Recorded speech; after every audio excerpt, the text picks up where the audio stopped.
pihak United States memindahkan kedutaannya ke Yerusalem, sekaligus dengan demikian mengakui bahwa Yerusalem adalah ibu kota Israel. Sontak, hal tersebut membuat negara-negara Arab dan bahkan Indonesia meradang. Mengapa Yerusalem ini begitu penting bagi semua negara? Inilah fakta Alkitab mengenai Yerusalem.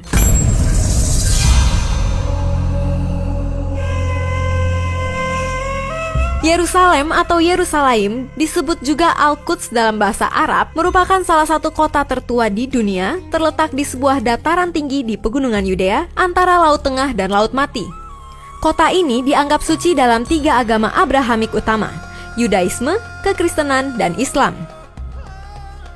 Sepanjang sejarahnya yang panjang, Yerusalem pernah dihancurkan setidaknya 2 kali, dikepung 23 kali, diserang 52 kali, dan direbut serta direbut kembali 44 kali. Bagian tertua kota ini menjadi tempat pemukiman pada milenium keempat sebelum Masehi. Pada tahun 1538, dibangun tembok di sekitar Yerusalem dalam pemerintahan Sultan Sulaiman yang luar biasa. Saat ini, tembok tersebut mengelilingi kota lama yang mana secara tradisi terbagi menjadi 4 bagian. Sejak awal abad ke-19 dikenal sebagai kawasan Armenia, Kristen, Yahudi, dan Muslim. Kota lama menjadi sebuah situs warisan dunia pada tahun 1981 dan termasuk dalam daftar situs warisan dunia yang dalam bahaya. Yerusalem modern telah berkembang jauh melampaui batas-batas kota lama. Menurut Alkitab, Raja Daud merebut kota ini dari suku Yebus dan kemudian didirikannya sebagai ibu kota Israel pada tahun 1070 sebelum Masehi. Putranya, Raja Salomo, memerintahkan pembangunan bait pertama. Setelah bangsa itu terbagi menjadi 2 kerajaan, Yerusalem tetap menjadi ibu kota kerajaan Yehuda di selatan. Di seluruh Alkitab, Yerusalem disebutkan lebih dari 800 kali. Nama Al-Quds, yang artinya kota kudus, masih menjadi nama populer kota itu dalam bahasa Arab. Nama yang tercantum dalam peta-peta modern tentang Israel adalah Yerusalem.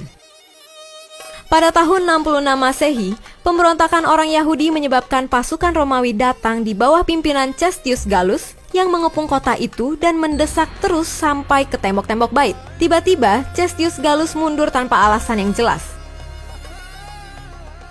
Pada akhir abad ke-7, Khalif Abdul Malik bin Marwan membangun Qubbat as-Sakra atau kubah batu cadas di atas atau di dekat lokasi bait. Walaupun disebut juga masjid, bangunan itu sebenarnya adalah sebuah tempat ziarah. Di sebelah selatan Qubbat as-Sakra terdapat Masjid Al-Aqsa yang mula-mula dibangun pada abad ke-8, tetapi sebagian besar dibangun kembali pada abad ke-11. Saat ini, status Yerusalem tetap menjadi salah satu isu pokok dalam konflik Israel dan Palestina. Selama Perang Arab-Israel 1948, Yerusalem Barat termasuk salah satu daerah yang direbut dan kemudian dianeksasi oleh Israel. Sedangkan Yerusalem Timur termasuk kota lama direbut dan kemudian dianeksasi oleh Yordania. Israel merebut Yerusalem Timur dari Yordania pada Perang 6 Hari tahun 1967. Dan setelah itu menganeksasinya ke dalam Yerusalem bersama dengan tambahan wilayah di sekitarnya. Salah satu hukum dasar Israel, yaitu Hukum Yerusalem tahun 1980, menyebut Yerusalem sebagai ibu kota yang tak terbagi dari negara tersebut. Semua bidang pemerintahan Israel berada di Yerusalem, termasuk Knesset atau Parlemen Israel, kediaman Perdana Menteri dan Presiden, juga Mahkamah Agung. Israel memiliki suatu klaim yang lebih kuat untuk kedaulatannya atas Yerusalem Barat.